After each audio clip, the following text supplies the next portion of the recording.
be interesting to see who between Kyrie Irving, P.J. Washington, and Daniel Gafford, who are going to be on this team long term as well. Nice hesitation by McDaniels. He got the bucket and he got the foul. Really nice. I also think that the team wants to see how he's going to work with Cooper Flagg and let Kyrie be a part of the rebuild with Cooper Flagg. He's had so many injuries the last 2 years. We saw how at the peak when Dallas in the finals in 2024, beating the Wolves in the Western Conference Finals, how good he could be as Gafford slams that one home. 3 minutes in, Randall pops on a left wing three. That goes off glass, offside iron. And a lob up ahead, knocked away by Jaden McDaniels. Averaging just under a steal per game. McDaniels gets it back in the lane to the left hand. He'll finish. As DeAndre Ayton went #1 in that draft. Then Bagley, Doncic, Jaren Jackson Jr., then Trae Young. To be able to get that 6th spot, to get themselves out of the play-in. Rudy inside, taking the feed from Dante and flushing it for 2. On step-back footwork to the three-point line, Rudy Gobert, the same thing. Wolves by 4 with possession. Rejecting the screen and down the lane to the right hand. No! Rudy Gobert, the slam follow. Rudy does his job holding Bagley on that shot. Here's Ayo on the push. Right to the cup. Layup, no. Rudy, another slam follow. And that is in his dad's. His dad is from Nigeria, and in his native tongue, that's what that means. Nas to the cup. What a throwdown in traffic. The length of Jaden McDaniels, Ayo Dosunmu, really help Nas Reed and Julius Randle, and you see, I can go up and get that one. Jones to Marshall. Najee rejected. Yohan says, get that out of here. Yohan's just so excited. This is exactly what he does. That is as clean a block as when they start coming inside. Najee Marshall goes outside this time and can't hit that. Still a 15-point lead. Now the alley-oop. Yohan having himself an impact couple of minutes here to begin the second quarter. Leads to the Berger lob dunk. You see how everybody is so excited for the young man. Everybody's so happy. And that's what I mean about lob dunks. It's really, that's the best thing that he can do offensively is go for lob dunk action as Bagley Jr. gets that one to go. Down the lane, the scoop, no. P.J. Washington the board. Marshall floater. That drops in on a late whistle. Give him a 3-point opportunity. Bones almost gets the steal, but you see with Anthony Edwards, Julius Randle, and Yohan Berger. The lob from and intended for Berger. Got broken up by P.J. Washington. Back the other way. That alley-oop finished off. P.J. Johnson was a late first-round pick by Milwaukee 2 years ago. Again, Berger with a block.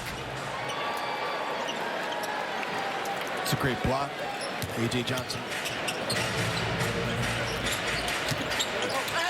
Edwards draws the contact. He got the finish.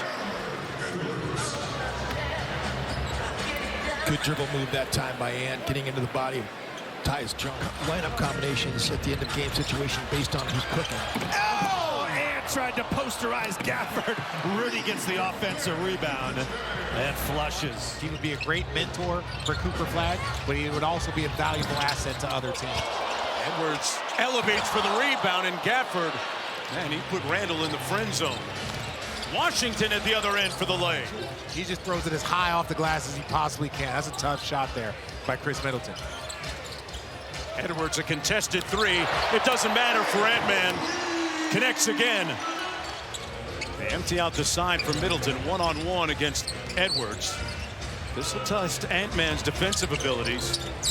And that is a Sage veteran at work, folks. Chris Middleton having a good night offensively.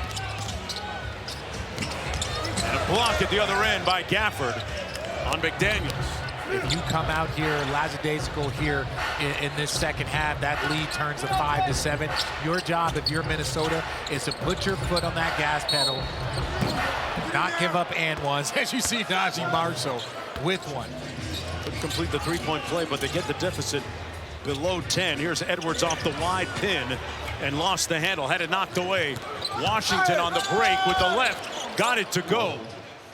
Chris Finch eschewing the timeout. He's going to let them play.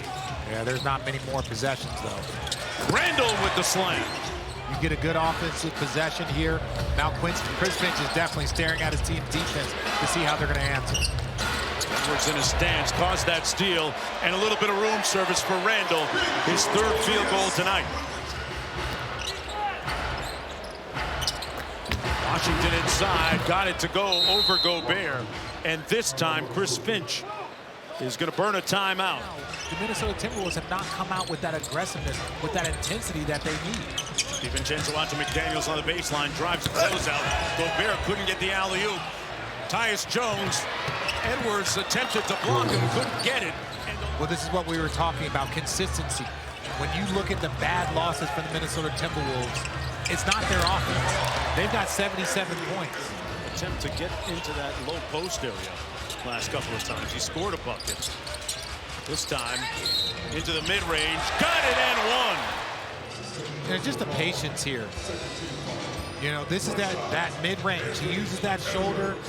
Let me say this.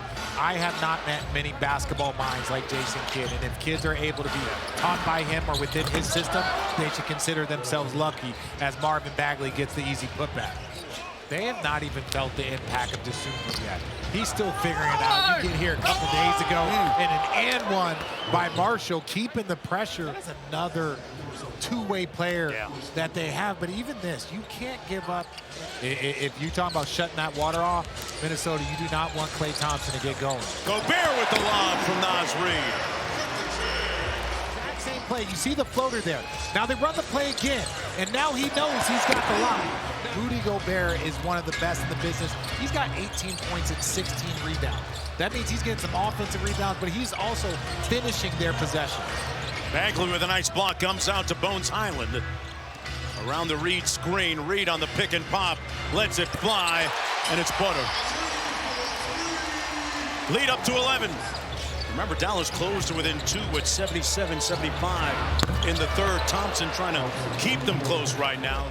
Is one of those teams that you can always count on because they have that depth, because they have that versatility. Here's Thompson. Tough contested jumper. Boy, he knocks it home. Fitting in for a guy like Klay, it's you figure out a way to get him involved because he has such a unique shot. Back out to Bagley. Tyus Jones making his homecoming tonight to Minneapolis. Shot clock at 1 for Bagley. Launches. Got it. Gafford inside. Couldn't convert. Here's Highland on the run out. Reed inside. Great look to Gobert.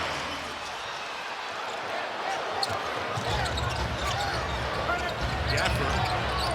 That's the right guy for the job. And Klay Thompson connects. Has that ability. Third all-time in three-point shooting. Another chance for Tyus Jones. On the drive, and we're tied at 103. Edwards off the pin down, couldn't get a clean catch. 10 on the shot clock for Edwards. On the cross and tween, step back three, got it! Can you run an offense? Can you do good quality look? And little machine gun dribble, pops clutch, lefty, got it! A miraculous lefty lay! Going to work. You see, directing traffic. As we mentioned, you get to his body, you don't want to shoot a three. And he just with the lefty high. It's beautiful to watch, especially with Charles celebrating his 80th birthday. Edwards off the window to the wall. Edwards getting that jumper to fall with 3 minutes to go. Time to work out for Ant-Man here. Piercing the paint and got the roll. Edwards flares to the corner. Releases another three. Hotter than fish grease. He is not cocky, ladies and gentlemen. He is convinced. Gobert the trailer. And there's the exclamation point. So Minnesota, in what was a clutch time game a moment ago, increasing its lead now to 11 with 38.8 to play. Minnesota will win at 122-111 and earn their 35th win of the season. It's on. ESPN on Disney+. Turn it on.